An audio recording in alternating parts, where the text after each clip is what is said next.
Hi everyone, welcome back. I'm Michael Sandler, your host on Inspire Nation. If you've ever wanted greater courage, strength, and wisdom in your life, especially during trying times, then do we have the A Fierce Heart show for you. Today I'll be talking with Spring Washam, a visionary meditation and Dharma teacher based in California and South America, founding teacher of the East Bay Meditation Center, a member of the Spirit Rod Teachers Council, founder of Lotus Five Journeys, and the author of a beautiful, transformative book, A Fierce Heart. And that's just what I want to talk with her about today, about finding strength, courage, wisdom, and self-compassion in each and every moment. That, plus we'll talk about shape-shifting and condors, the importance of Groundhog Day, 50 hours in Glide Memorial Church, Juan Miguel and a Peruvian mountain, magic cabins in Crestone, chain-smoking Mountain Dew and $25, and what in the world a 13-year-old called Baby Girl has to do with anything. So welcome to the show, Spring. Gotcha. Are you ready to shine? Yes, thank you. Woohoo! Great intro. Awesome. We are going to have so much fun. I can feel it. I can feel it. I can feel it. So today we're going to talk about your story. Then we're going to talk about A Fierce Heart, which really are one and the same. However, before we dive right into things, what's one simple way we can find courage when nothing appears to be going our way? Faith. Find faith in divine patience. So when I need courage, I ask for divine patience, please, from the universe. Help.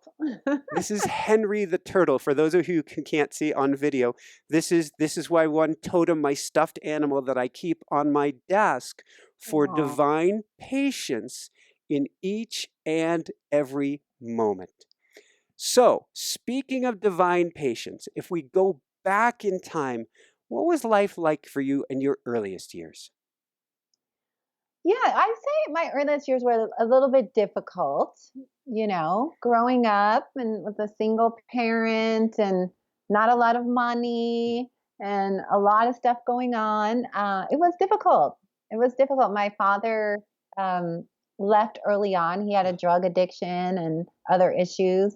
So we kind of just grew up with all the drama that you hear about all the time. There's nothing really new there. The same pain and suffering so many people grow up with. But it was a good experience in a lot of ways too.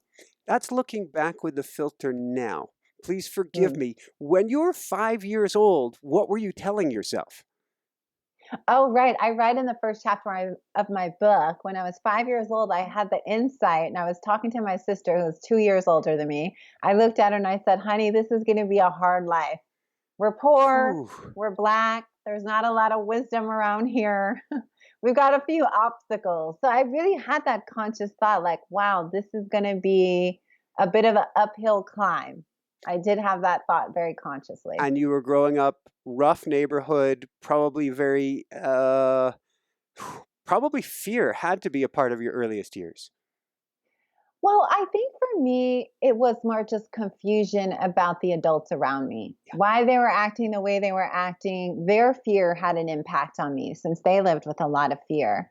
And especially my mother, who was just really overworked and struggling and sad. I didn't understand what was happening with her. I didn't understand the adults around me. So for me, I observed a lot, like, why are things happening like this? Why are people acting like this and responding in these ways that are painful? 13, thank you. 13 years old, you got your first experience at getting to be a little bodhisattva after you did something maybe slightly un-bodhisattva-like for your boyfriend's 15th birthday. Right. Yes. I tried my hand at shoplifting. It was Valentine's Day. Yep. And I actually hadn't thought of it, but I was encouraged very gleefully by a friend of mine who said, if you don't have money, just go steal something. And I thought, oh, okay, that's an idea. Well, I got caught, needless to say, in 2 seconds, and ended up getting community service. And that became life-changing because that was my first big insight into compassion at Glide Church in San Francisco in the Tenderloin, which is still there, still a beacon of light. Love Glide. And then if you don't mind sharing, and if you do, that's okay, we can skip ahead. How'd you find yourself out on the streets at 15, and then what happened? Okay, so flash forward. Well, my mother was in a very abusive relationship, and I couldn't live with her and her partner anymore. He was violent and out of control, and it was impossible to stay living with her and him. And so I came back down to Southern California, where I had spent so much time and where I was born. And so that was a big turning point when I moved out of my mother's house, and I never moved back with her after that. And then would you mind sharing what happened with Andre and how this hopefully started pointing you in an interesting direction in life? Yeah, so when you're 15 and 16 and you're leaving a difficult situation and you wind up in another difficult situation. So I moved back down. I was living in South Central LA at the time, and I started trying to earn money, and I ended up selling weed. So I have quite a past with all that, but I was You were a just little legal ahead of your time. yeah, I was just yeah, Colorado, right. I have to remember where your audience is. Yeah. Oh, they're all over the world, but yeah, so now it's legal, right? So, and then I did get involved with this drug dealer, gangster, and ended up getting into the most traumatic relationship, very short term, and it was sexual abuse, and I was attacked by him and stalked by him, and that just it really now that I look back on it, because I think I had blocked it out, I went on with my life, but as we know now, they're never out of your system. They're unconscious, but they're moving pieces around the game board, the energies of that. And so it was a big thing learning how to heal from that. And he ended up going to prison for something else. So he's still in prison to this day for drug dealing, actually. Um, but yeah, that was a very, when anyone's a victim of a very violent crime, it changes you in some way. I was a free spirit, and then I went to being kind of much more closed, as traumas do that to you for periods of time. And it strikes me that you are now quite the free spirit again. You are the condor flying free. We're going to get there.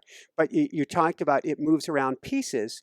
And in essence, and that's a lot of what we're going to talk about with a fierce heart today, you, for lack of another word, fought. You leaned into the pain to retrieve those soul fragments for your life to make yourself whole again. Yes. Yes, I was very interested. Even as a teenager, after those experiences happened to me, I got very interested in psychology. I would read every self-help book. I knew I had, library full of stuff. And Yeah. then I started getting interested in it because I always knew there's something with my mind. I didn't project outward very often. I said, you know what? There's something going on with me and my mind. And if I could just understand my psychology and my thinking process. So then that led me on to the path of studying meditation, because that's obviously where you're paying attention to your mind. You're learning about your mind. And I spent a lot of time in studying meditation in different Hindu traditions, self realization fellowship. Yeah. And then I ended up going on to meet my teacher, Jack Cornfield, and I wound up at this Buddhist retreat.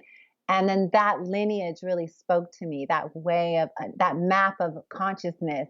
I just felt like I found a home there with those teachings. What's fascinating to me is when you're down to the last straw, and we're going to talk about the great calling here in just a moment.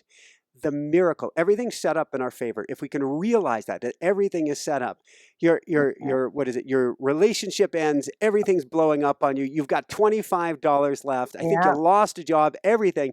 You put yourself in the car, chain smoking, diet Mountain Dew. You drive down, and here's Jack Cornfield just waiting for you.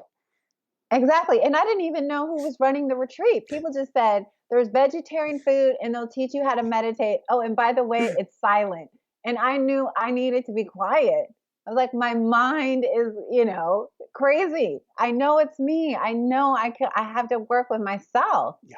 And I had that. And then, yeah. And then, of course, I get down to this 10-day beginner's retreat in the desert. And then everyone's talking about some teacher named Jack Cornfield. And I was like, look, I need help. I don't know. It doesn't matter who it's from. But then we ended up having a very profound connection. And Yes, life Woohoo! changed after that. I found my path. So, what is our great calling? And what's interesting to me is you tell your students, don't shut down the breakdown. So, what is this breakdown and why is it so good for us? Well, when I tell people that, and I say that a lot, don't shut down the breakdown because something is trying to unravel and we have to let it. We have to let it. And it's usually our old conditioning, our habits. The great calling is like what I refer to as a calling onto a higher path. It's our heart, actually. If you really want to break it down, it's the heart's longing to express itself, to live differently, to grow. And so when we get medical, it's mislabeled medical problem, midlife crisis, we joked beforehand, Saturn returning, nervous breakdown. I have a hard time when I'm coaching somebody not saying, and I'm very compassionate about it, congratulations. Right.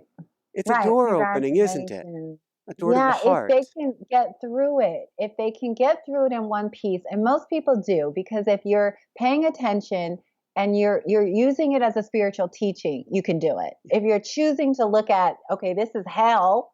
I don't know if everything's dissolving, right? I'm in a hospital, my husband's gone, my partner, my money's gone, my reputation, usually these the calling comes, and that's what scares people is it moves. It's like an earthquake in your life. It moves all, everything falls in different ways. And so if we don't get too scared and we trust, then something very profound usually arises out of that, a new path, a new way of being, a new life, like what you have, like you have this accident and then a new life, opens up a new door.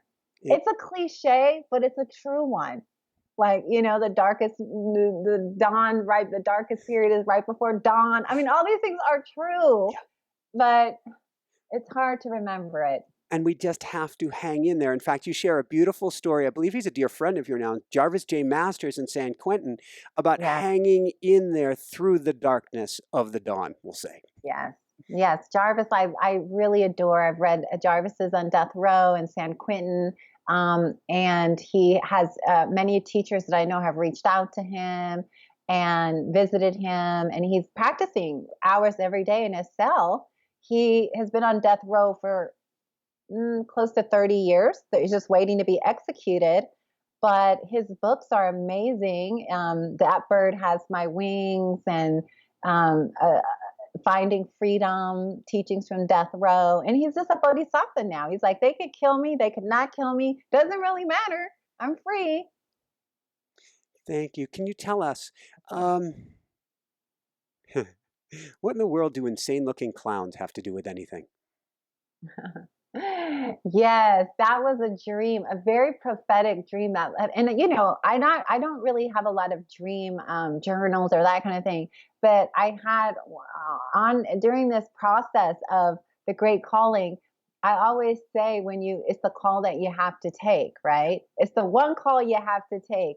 And when you say yes to it, all these synchronicities and symbols and dreams come into play, and you're thinking about Egypt and someone puts a book on your Yeah. table, 5 minutes. You know how that is, the magic of everything. You find a condor feather when you're, heading to Peru, or all these things happen. So the dream I had, this crazy clown dream, where I was in this insane circus and I escaped from it. I found my way out of it. Was just another. It was like a really important symbol of sort of the trajectory I was going. Like, yes, this is the path. You're right. Stay on it. All these things just become really important markers. Thank you. And you talk about a retelling of a Hopi myth about we want to hide something really special for people. When we bring people to Earth, we want them to be asleep, and they have to go and discover, or actually dig into the earth, as the case may be, to find this doorway to something special. And from Grandmother Mole, it's putting it deep inside of us. The answer is always the way out from the insane clowns is the way in, isn't it? Yeah.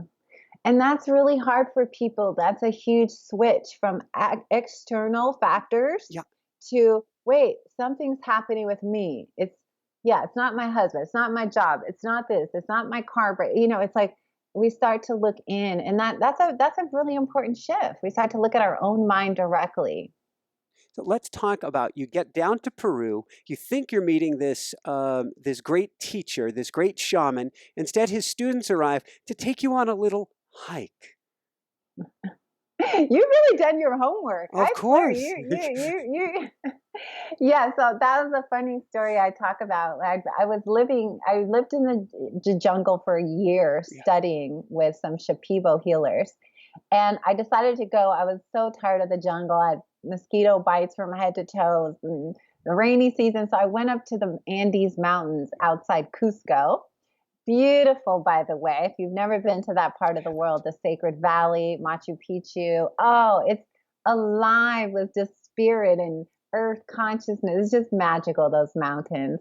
Um, yes, and I was looking to go on a day trip to hike around, Yeah. but that was my first time being in that part of the world, and I had no idea that the altitude would have an effect. So I think I arrived late, Saturday night, and we were Sunday morning, I'm out.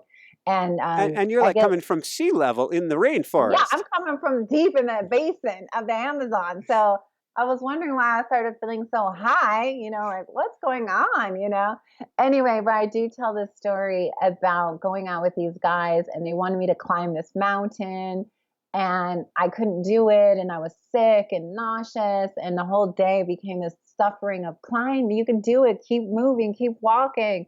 And I basically had this massive meltdown hanging onto the side of this mountain, and it became again this terrible moment where I feel like I'm going to pass out or something. I'm foaming at the mouth, I'm panting, my head's pounding, Oh, I'm completely burnt from head to toe. The yeah. sun. I didn't know I needed sunscreen and a hat that day. I thought we were Oh just my going God. on just a little light walk. And I'm screaming on the side of this mountain and I'm screaming, I can't do this. Oh, and I started having memories of all the times I said, I can't do it. I can't do it. I can't do it. And I remember I released, like, according to the two shaman apprentices, like some big energy. I screamed and pounded it out. And then I stood up and walked straight up the mountain. Woohoo! What It did was that just teach you about inner strength? it was so profound because I went home that night. Finally, I ended up getting back, and my back went out, and I'm laying on the bed, for 2 days, covered in sunburn, and it was like, yeah, about will and about trust and belief systems. It was so painful to be like, I can't do this. And that's a really deep statement to say to yourself, I can't do it. Maybe it's parenting, maybe it's a job, maybe it's your dream, right? To be like, I can't do it and to live in that vibration when it's not your truth. You're moving forward anyway. So I encountered a really deep program that day. Awesome. And while you say moving forward, what's interesting is the next line coming to me, because when I teach people that we're always going to around the mountain. We're always going at a higher level of awareness and a higher level of awareness and a higher level of awareness. And you say in this part of the book, the school of life is not linear. Yeah, it's very circular. Yeah, it goes in circles. It comes back again and again. If you don't pass the test the first time, hello, it's round two. And It's like, Groundhog Day. Ain't that right? Didn't I already have that boss? Didn't I already live in that kind of place? And it drives people mad, right? This kind of repetition, like I've already been there, done that, been there, done that. But until we really learn something, it's like we don't go on to chapter two. We stay on that level and it's painful. But would you say it's here to serve us? Yes, absolutely. And the pain will get intense until we learn to, and I use the analogy of the classroom. I used to go into classrooms and teach mindfulness when I was really young. And I would see the kids in the front row, and they would have their hands up like, hi, yes, I know the answers. I'm prepared. And then as you went row by row, Mm-hmm. they would get sleepier and sleepier. And the back row would just be completely unconscious, hoodies over their head, nowhere even in the classroom. Well, they're going to have to repeat. So it was symbolic. It's interesting. I've never thought of this slogan before in a positive way. I've always chuckled when I heard it, but now I can actually see the positive meaning behind it. The beatings will continue until morale improves. That's one way. That's one way to You say have it. to choose to accept the learning and to see Yeah. the learning for the beauty in which it is, and then the beatings stop. Yes.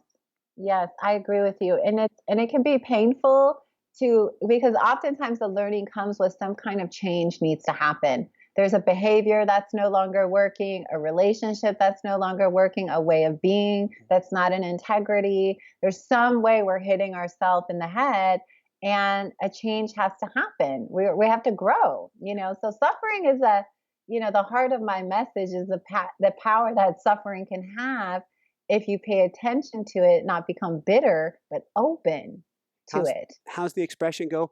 Pain is required, suffering is optional. It's Yeah, how we look at these things. So, speaking about suffering and pain, let's talk about 1,008 prostrations.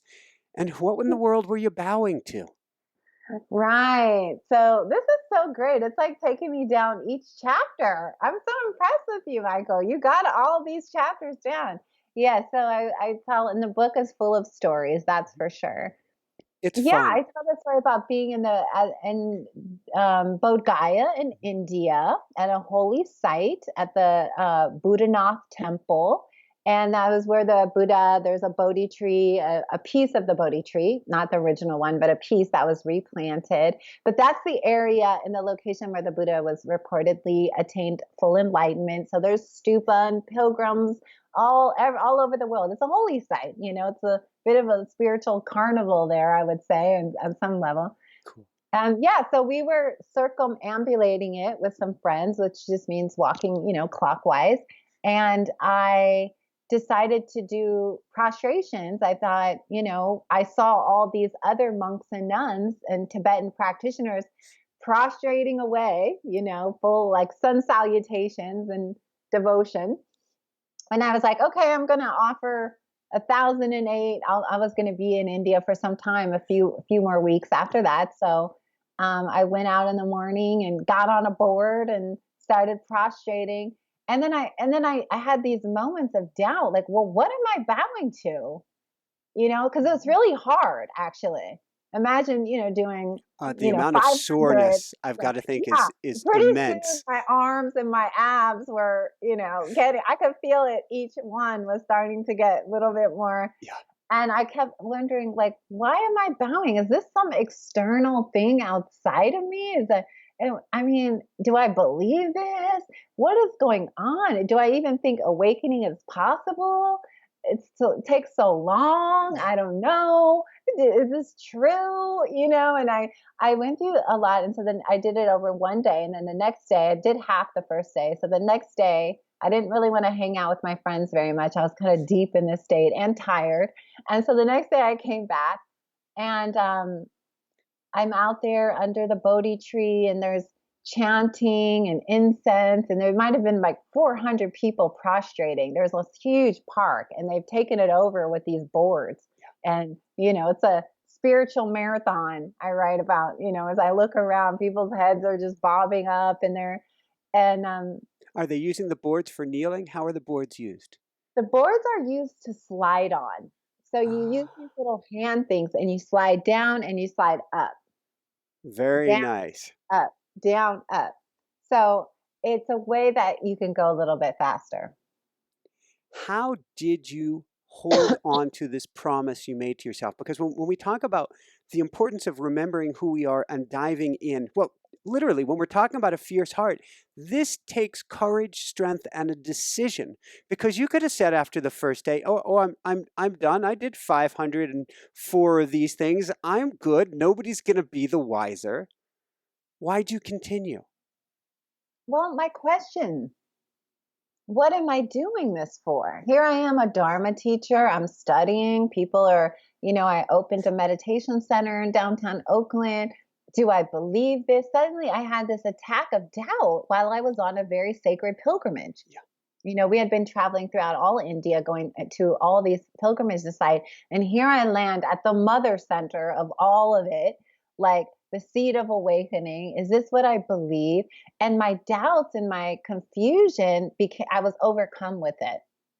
And so I went back the next day because I was like, okay, here and now I'm working on these doubts, you know? And so as I started prostrating the next day, Mhm. then the tears started coming as I kept asking the question, what am I bowing to?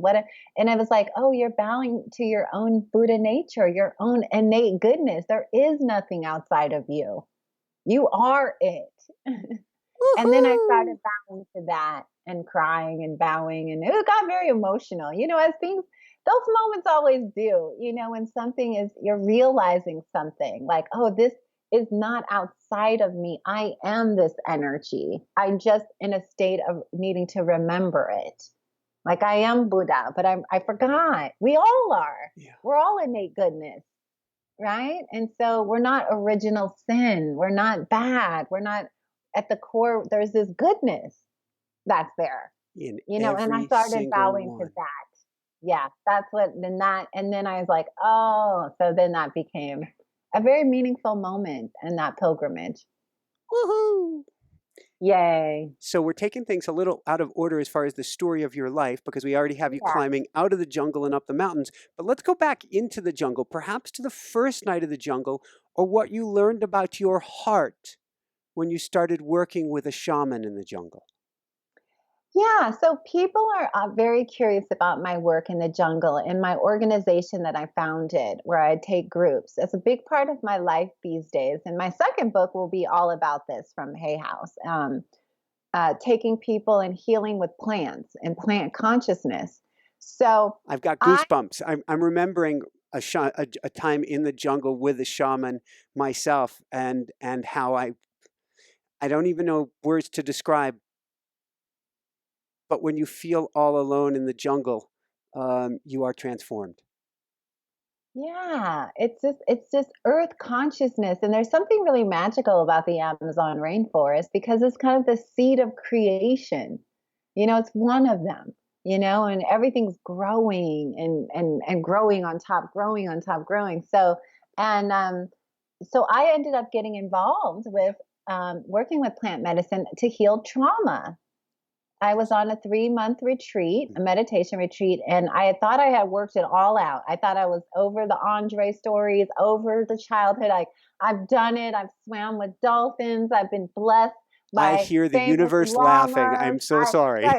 I'm so over it. It's so, you know, what it is like with trauma, you can get through maybe the mental level, but the trauma is still deep in the body Yeah. on the vibrational level and it lives in the emotional level, right? I cleared one aspect of it. So I fell apart on this retreat and I realized, oh my God, I still have all this unresolved hurt and it's so deep in me. It's like the DNA level. And and during that retreat, I kept getting this message, you need shamanism, you need a shaman. So I went back to California. This retreat was on the East Coast Yeah. and I was very destabilized. And I was destabilized because I finally was experiencing something that I couldn't just be with it. Mhm. I couldn't, it was like I lost all this weight. I was dizzy. I had ringing in my ears. I had no appetite. I felt totally abandoned by the universe. And it was really painful. And so I ran into a good friend of mine who was a clinical psychologist. And she told me in that conversation, when I told her everything that had been happening, she said, Spring, I'm working with this plant. It's going to sound crazy, but it grows in the Amazon jungle. It's called ayahuasca, and it's been helping me. And I've been working with it privately with a small group for a year. Come join us. And it's going on like tomorrow night or something. And I looked at her like, are you kidding me? I mean, that sounds crazy. But I looked into her eyes and she said, this has been helping me on a level that I've never known before. And I so trusted her. She had a very difficult childhood and overcame a lot. I went up to the mountains in Northern California and I did the ceremony and they had a shaman there and it was held very beautifully, small, 5 people, 6 people. And it was the most transformational life I had had in years. I understood more in that I was 8 hours than I had understood on my whole 3-month retreat I just did in silence. Now, do you work with the medicine now? Do you help guide others with the medicine? I do. So what happened was I started going to Peru right after that, and I kept it very secret because Hmm. it was controversial. It still is. So it's a controversial, confusing topic for people, and I totally understand that. So I started going to Peru like 2 months a year for years on my own, working with the plants there. And then more and more. And then I ended up spending a year there. I was so intrigued and I wanted to work with it with indigenous communities at its source. I wanted to understand all the plants. Like, how is this working? It's like a miracle. And then when I got back from that, I started an organization. My organization is called Lotus Five Journeys. And I run retreats half the year. I live in Peru running ayahuasca and Buddhist based retreats. So what's fascinating to me, and this is going to be an interesting tangent here, because my wife and I have been down this rabbit hole. In fact, our second journey together, I saw her as this Amazonian or Peruvian elder, and she's laying on her side. And I don't know if she told me these words afterwards or if I heard them then and she heard it too, which was, and she was an elder in this experience. How many times are you going to have to do this before you get it? And Mm, what it meant doubles back, particularly, quite possibly, to your work, which is there is a very traditional shamanic journey about having to be destroyed, burned into the ashes, to be reborn as a phoenix.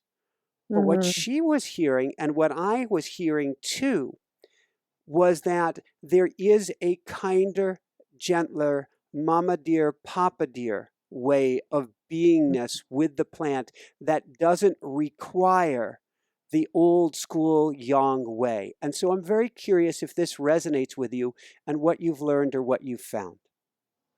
yeah, well, I think that in some ways we're all finding a more yin balance within ourselves around healing. Much more surrender, much more heart. Working with female healers was a big inspiration for me, working Bingo. with maestras, and not the kind of the macho male shamans who are That's like, what we're talking "Rah." about. Yeah, I mean, I didn't have a lot of interest in that. I still don't, right? So it Oh, was there's no really chance in heck you would ever get her to a ceremony done that way again. Ever, something. ever, ever. Yeah, and I really understand. And set in setting is and the intentions of who's guiding the ship, so to speak, has a huge impact on someone's journey. It's because it's so interconnected. So I completely understand that. And that was why I started our own organization because I thought I'm gonna create something that I would go to. And I've seen it all, trust me. I've worked with sorcerers by accident. I've seen crazy ceremonies. I've seen machismo behavior, fake shamans. And within that, there's still beautiful ones and there's still a sweetness to the lineage, but also adapting things um, and creating a different environment to work with it. So it can be much more yin. It can be through the heart. We don't have to be, burned at the stake and go through certain things anymore, especially if that's not where your consciousness needs to go. The medicine meets people where they need Yeah. to go. Not everybody needs to have those experiences I can at remember all. in one Yeah. experience, I'm going down a conveyor belt, and there's this giant metal, it's a snake mouth, we'll call it a serpent mouth. Right. And it's got these giant metal serrated teeth, and it's going to destroy me. And I'm going, I don't need this. I send love. I send love. And then it's like a Right. lotus flower or something, and it's completely gone. I'm like, thank you. Yeah, and also some of these things, we experience them once, but we don't experience them again. They teach us, sometimes, death, rebirth is a part of every shamanic story. It is a part of the Buddha's story. It's part of every great master goes through some big, it's the Buddha leaving the palace and he dies to the prince that, his family, the prince, he dies to that and born a spiritual practitioner, then born into being a spiritual teacher. So, but not everybody experiences things. Things are different. Ayahuasca, when we take our guests on journeys down there, 24 people, 24 different experiences. Makes sense. So I love Yeah. this quote. I'm going to go to one more quote here, and then we're going to jump ahead quite a bit. But it's from the Gnostic Gospels. It's one of my favorites. You put this in here, and it wraps, encompasses so much here. If you bring forth that which is within you, then that which is within you will be your salvation. If Yes. you do not bring it forth, that which is within you will destroy you. Yes. And that's what led me on the shamanic path. There was some things that wasn't coming forth, and it was destroying certain things. Yep, that was it. Trauma does that. So I'm like, now I get it why I went into prayer right at the beginning, and I'm like, ooh, shaman energy. There's Yes, some it's stuff the in the book, ground. but now I got it. I got it. All right. So we've got to talk about the white condor. Yes, the white condor. It's a very, very powerful experience that I had where I shape shifted at a time, and the spirit of a condor was appearing to me many times, actually. It appeared to me in South America, and it appeared to me when I was having a dark night time up when I was not that long ago, like 5 years ago. Um, and in a way, this spirit, it reminded me of my true nature. It merged into me, and I was at a time where I was having all these problems. I had to have a surgery, I fell in love with this man, and then he broke up with me, and all in the period of a very short time. I had to have a hysterectomy, and I wanted to get married and have a child. None of it was happening. It was like it was a death. I wrecked my car. Everything that could happen happened in a span of 2 weeks, which in some ways merciful, like, it went all at once. It was like the rug out. There is no rug, there's no ground. It's all gone. My story that I had going about my future was, dissolving. But I'm so glad it did. But at that moment, I wasn't sure if I wanted to live or die. It was that painful. Of course, I knew I wanted to live, but there was some part of me that was so hurt by the experience of just my body, the everything happening at once.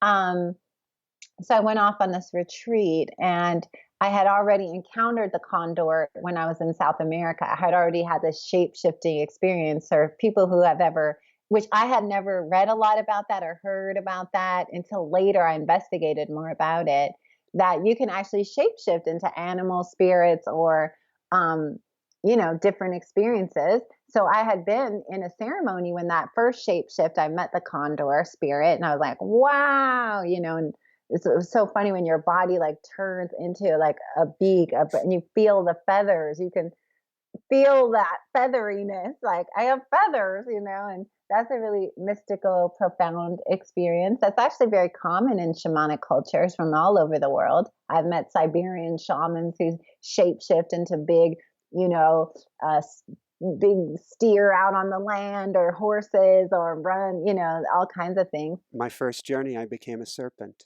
Yeah, And I it's could see very the common. scales and look at the different layers and the way the color was it's kind of an opacity that I can't even describe. Of you see it before you, you are You it.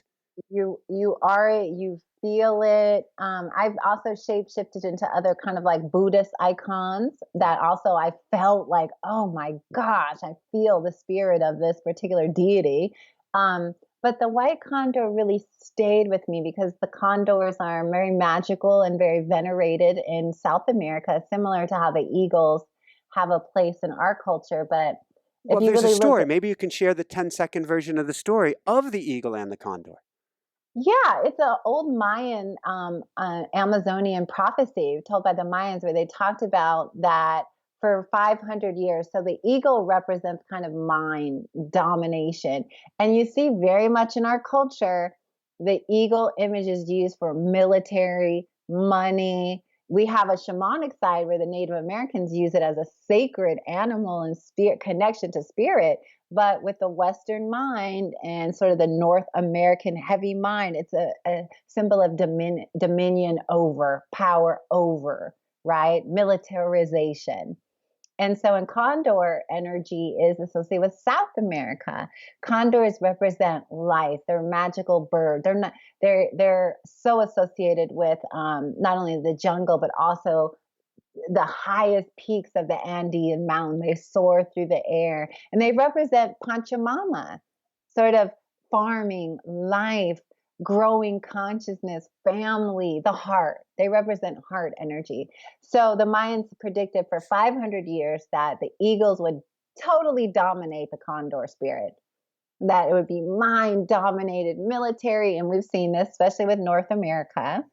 Um, but that there would be this period where the eagle and the condor would find harmony. So not that the condor would then beat up on the eagle. That's not what it's about, right? It's that they would fly in harmony together, and so the mind and the heart would find this balance again. And so the prophecy of the switching was after 2012. Woohoo! And if you drove back Yay! all the way from the conquistadors all the way Yeah. through today, we're there. It is time. It's interesting because if we fast forward in your book, you talk about when we hit rock bottom, our hearts open up, and really it feels like, and I never want to challenge anybody to say it couldn't get any, I don't even go there, but it feels like we're hitting sort of a bottoming out now, which is Yes, our actually for collective. our highest good. Oh, we're definitely in the dark night of the soul as a collective country. Let's just say the U.S., but it's bigger than that. These things are globally what are happening country by country. We're sort of going through this like birth canal portal, Mhm. and we can't see what's in front of us right now. And all we know is like, whoa, we're just pulling out Pandora's box. So I believe I'm very optimistic about this dark night. Like there's only one way to go from bottom. You know, there's Woohoo! only there's The hands are we're going up. and we might go a little, we might go even down. I don't know. It could even take us down deeper, but so be it. Our journey is to bear witness and to use that as a teaching. Like, what is this teaching me? Politics right now. Wow, what, how can we grow? So yeah, definitely collective dark night. When we talk about, I think of the human species as a human beingness, as one being. And Yes. as we're hitting the collective dark night of the soul, there are two important concepts that I think are a giant beacon of light, both as a collective, as an individual, moving past self-hatred and self-compassion. Hmm. Well, I think that we have the self-hatred can be transformed by self-compassion, right? Because Westerners, this mind is that it hates itself, right? So it would just project that everywhere, hatred for other beings. You're not gonna to hate someone else. You have to hate yourself first. If when I'm loving me, I love you automatically. I don't even there's no efforting in it. It's just it's one state that Yeah. includes both of us. And so as our country sort of and our world goes through this portal, it's going to have to be understanding the power of love and compassion. And hopefully with all this, what's really exciting is there's voices being amplified, like yours, like all these podcasts, all Yeah. these amazing books, online everything, meditation apps. There's also this big Yeah. groundswell that looks invisible, but as things start to shift, the dawn will be there because it's the seeds are being planted everywhere. So, how during this time, what do we do to open up our hearts during this time? Practices. You can't just rely, you have to practice. You have to have some spiritual commitment to practicing an awareness based practice every day. You have to go take some time every day where you turn everything off and you sit and you follow your breath. You remember your true nature. Otherwise, we forget and we're just pulled away in the stream with everybody else in all the panic and fear and terror. And, we have to every day go against the stream of that. Every day we sit, every day we affirm, every day we fill ourselves. So, a practice Hmm. and finding a community of like minded people. I tell people take refuge in there, seek out spiritual friends, people that when you forget, they help you. When they forget, you help them. Remember who they really are and lead them back into practices. So every day we have to commit. It won't come without some work now because the insanity is so all consuming that if you don't find some peace every day, it's suffering. You have to find that, and commit to some kind of spiritual practice. What does a fierce heart mean to you? And is a piece of it then, not only are we committing to a practice, we are going to, I'm a lover, not a fighter, but I've got to use that term fight. And I use the term like a fierce heart. My term is open-hearted warrior. And the warrior is someone who will guard that time each and every day with their lives as if it's oxygen. What does a Yeah. fierce heart mean to you? A fierce heart to me means that I'm willing to use the most difficult things to open and grow. That's the fierceness of it. It's not just angels singing and birds chirping. We're not in it. That's happening, but there's also this other stuff going on, right? And so I'm not going to just negate that. I'm going to include the underworld. I'm going to include the heaven world and the underworld together, right? And that makes it fierce because there's teaching in both.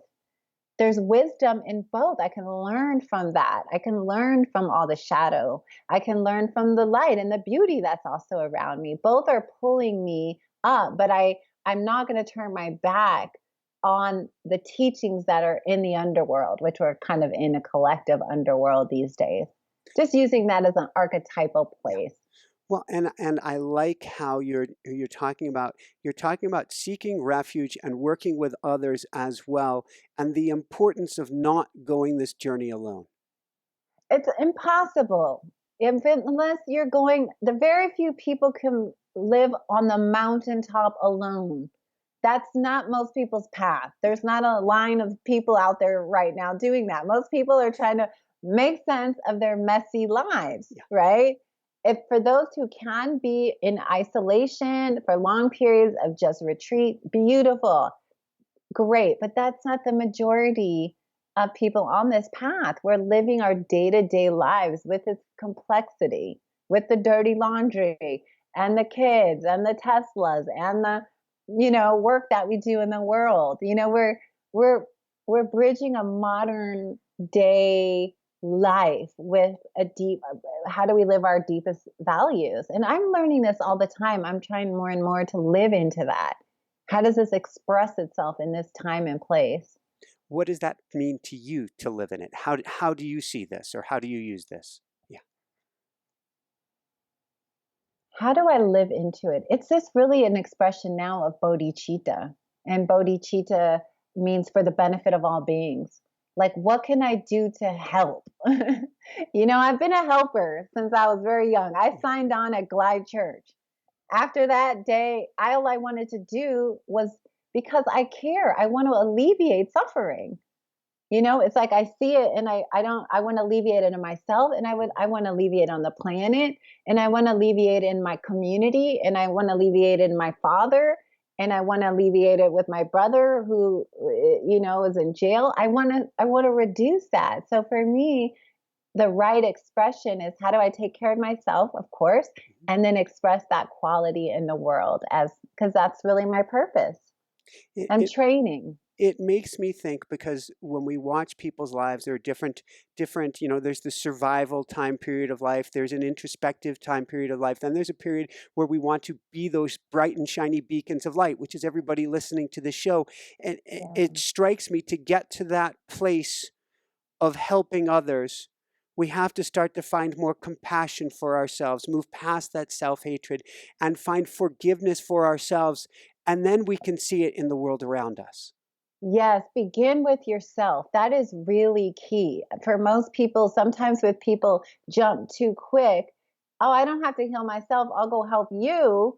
It you both end up falling in the sinkhole together. You know what I mean? Then you're just drowning together in all, so the more, that's what's so beautiful about that quality bodhicitta, which was the last chapter of my book, was all about that.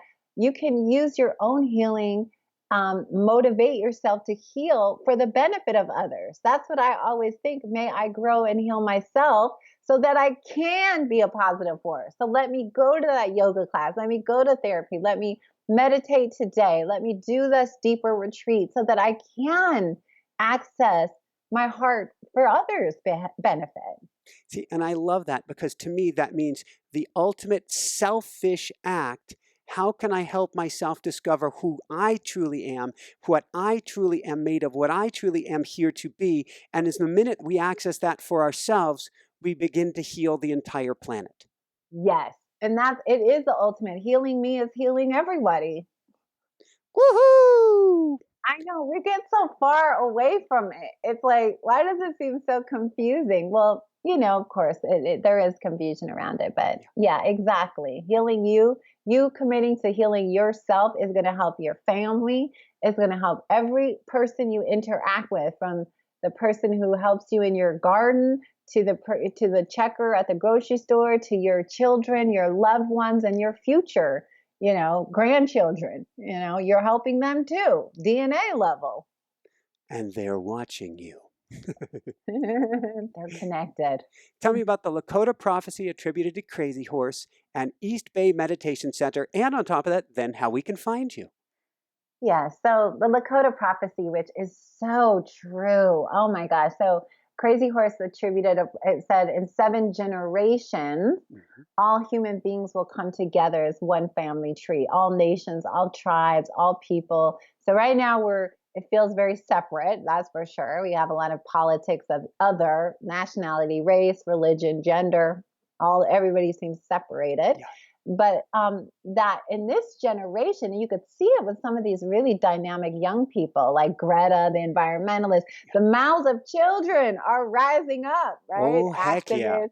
And they're like, hey, we don't want to live like this anymore. Hey, they're trying. So I always think of, oh, right, they are that 7th generation out from that prophecy. So those young people, I don't know if they call them Generation Z now. I believe so. Like they're teenagers growing up now, Generation Z. I have great hopes in them. Yeah, so I like that prophecy. We're witnessing that prophecy along with, that's why I say the dark night of the soul and the prophecy side by side, It's They're why connected. for myself, you can't convince me that we're going, what is it? We're a sinking ship, or a ship without an oar. What is it? Going down a river without paddles. I'm not getting the story right at the moment, but all I see is the light. And the more darkness you show me, the more I'm convinced we're actually heading into the light. That's the last gasp. And like with Greta Thunberg out there, it is a coming together. Or like what we had with the pipeline of a couple of years ago, and all the indigenous peoples coming together. It is a synergy that is taking place. Pachamama is waking up and requiring us. And I think we're doing it. I believe it. Every fiber in my being says that each challenge that each one of us is going through, everything that you've been going through today, if we pull the golden thread of your life, we can see, Spring, it was all here to serve you for your highest good and the highest good of all. Yes, every cell of my being knows that now. I used to question it. Like, is this good for me? Someone stole my tires. How is this helpful for me? Right? Or whatever, and I stop arguing now. Maybe it's good because I stay home today. I can't go. Right? Or, now I have this faith with that, and not in a delusional way. I just trust. And that really comes from the heart. It makes total sense. And it brings us back to the beginning when you said have faith. So, when things blow up, I had an interview this week, a rare situation that just didn't work out. And we're gonna recircle the troops, and we're gonna go for it, or the wagons, and we're gonna go for it again. But even that, and the decisions that I made that led up to it, that made it, quote unquote, not go well, those decisions and those pieces that aligned to help me to make those decisions didn't come from me. And if we can understand we're not pulling all the strings, then we can let go into the flow and go, I was meant to do this for my highest good and the highest good of all. It becomes the ultimate surrender. Out of that comes serenity, comes beauty, comes love, comes everything. Yes. Amen. Hallelujah. Woohoo! Yes. All right. Where can people go to find your amazing book, A Fierce Heart, to find out about the East Bay Meditation Center, about the work you do in Peru, and everything else? Well, the book is available everywhere in stores, Amazon. They can just, yeah. And thank you so And we much can go to for all the local sharing it. booksellers as well. I'm pretty sure it's that's what they Woohoo! say. Local booksellers, yeah, go to your mom and pop shop. I think the local spiritual store, booksellers, or wherever. You'll find it. It'll find you. That book has a little the law of attraction. You'll run into it. Trust me, somehow. And people can find me through my website, Yeah. springwasham.com.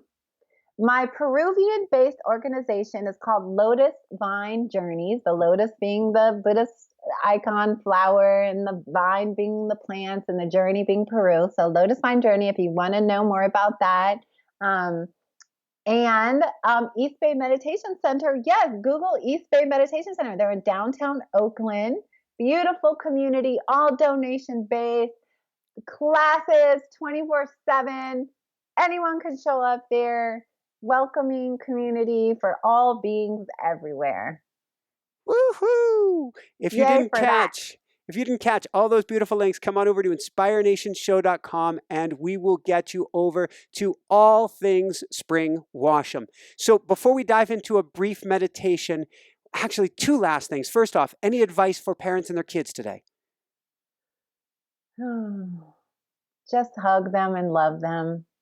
Don't forget to tell them they're precious. Woohoo! And any last words of wisdom you want to share with people? And this has been awesome, Spring. And this book was divinated. This book came out of your work. It came out of, obviously Aww. there is energy from the jungle in here. And this book represents that everything that you went through up until this was written, and then for your next book up until then, and then to your next book up until then, was meant for your highest good and the highest good of all. Every single thing. Well, thank you. Thank you for seeing it. Thank you for reading it. Thank you for sharing it. Yes, I appreciate you. And this has just been, yeah, so beautiful, so joyful. And I think that's a perfect thing to end on is just, yeah, we're just here to be channels of care and compassion. Be helpers. Be on the side of the good. Go to the light. What I was like, use Stay the on the light. force. Use Stay the on force, the Luke. yeah, stay on the yellow brick road. Don't go off to the. But your listeners, I'm preaching to the choir. Yeah. Oh, this has been so awesome. Would you mind leading us? And if you're driving down the road, do this later. But would you mind leading us in a short meditation? Anything of your calling? I would love that. So let's get cozy and comfortable All here. right. And so wherever you are, if you're at home, yes, you can find yourself in a nice seated position and just begin by just maybe sitting with your back straight. That's always helpful. So if you're in a chair, put your feet flat. And we just want to take a moment here. Just many moments of presence throughout the day are beautiful ways to practice. So as you gently close your eyes, and you want to feel your shoulders and your neck, maybe you need to move them around a little bit. You want to invite your whole body into a state of relaxation. Soften. So soften your face and your jaw.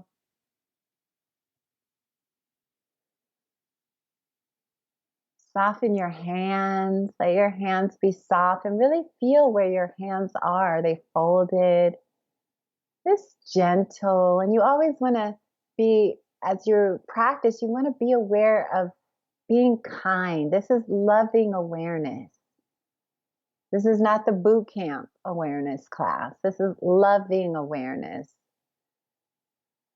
So as you sit, just begin to notice the rhythm of your breath. Feel where you notice the sensations of breathing. And let's just take a couple of breaths. As the breath, you breathe in without forcing. Notice the in-breath and notice the out-breath.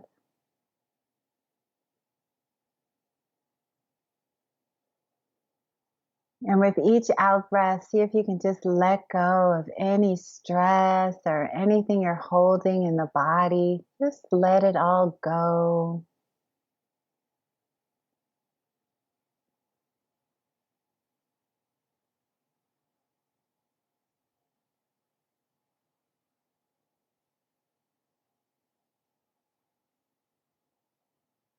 Let yourself feel soft. Relax your belly now. Come into your belly and let your belly be soft. Just take a couple of belly breaths. Right under the belly button. That's often a place where we hold energy. So let your belly expand and soften. We carry tension in the belly. So just see if you can let go with each in-breath. Breathing in. You could say the word peace on the in-breath. Breathing out peace on the out-breath.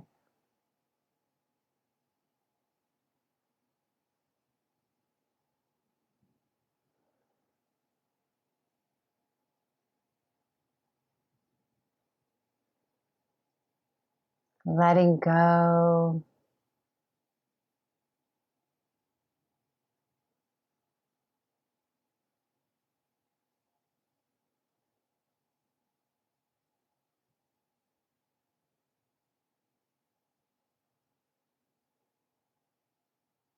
And just another moment here.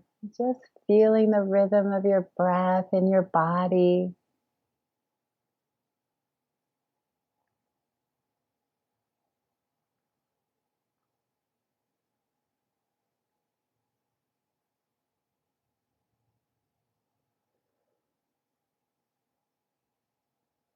One breath at a time.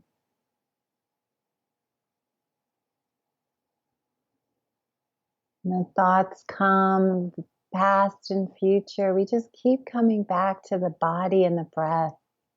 Just keep letting go of the stories. Just here, just now. Just this moment. Just this breath.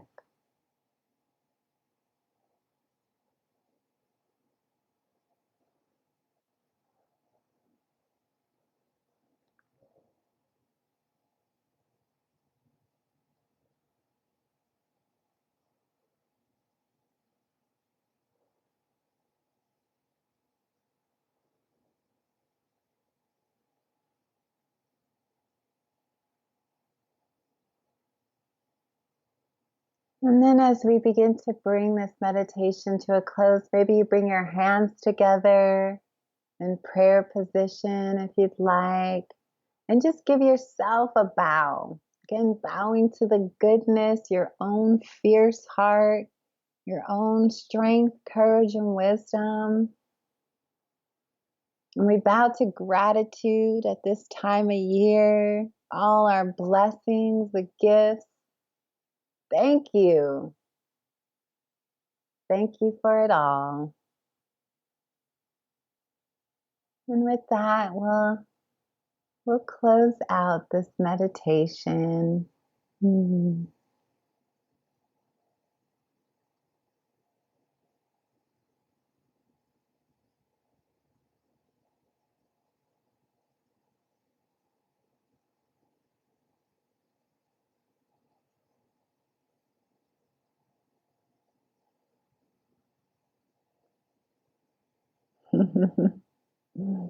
You're getting in a good zone there.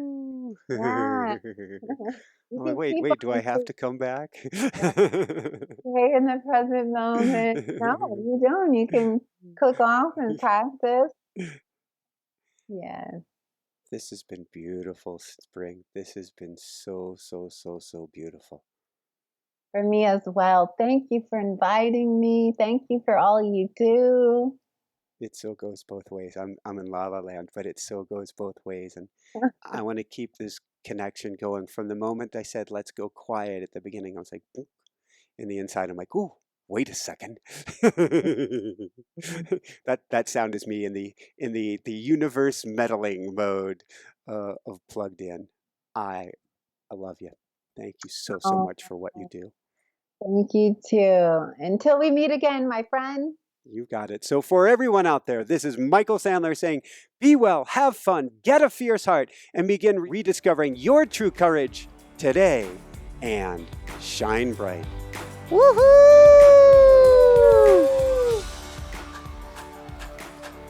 That was awesome, Spring. Oh, good. Yeah, that was fun. Yay, You're yay. fun, full of energy. Thank you, thank you, thank you. That came out of the multiple 2x4s from the universe.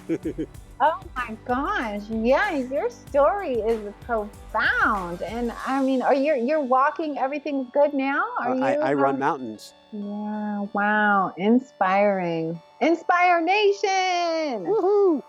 I just had the most beautiful, heart-opening, heartwarming experience with Spring Washam on A Fierce Heart. To check out more incredible videos on opening your heart, click here, subscribe below, and click on the bell icon to be notified of upcoming shows.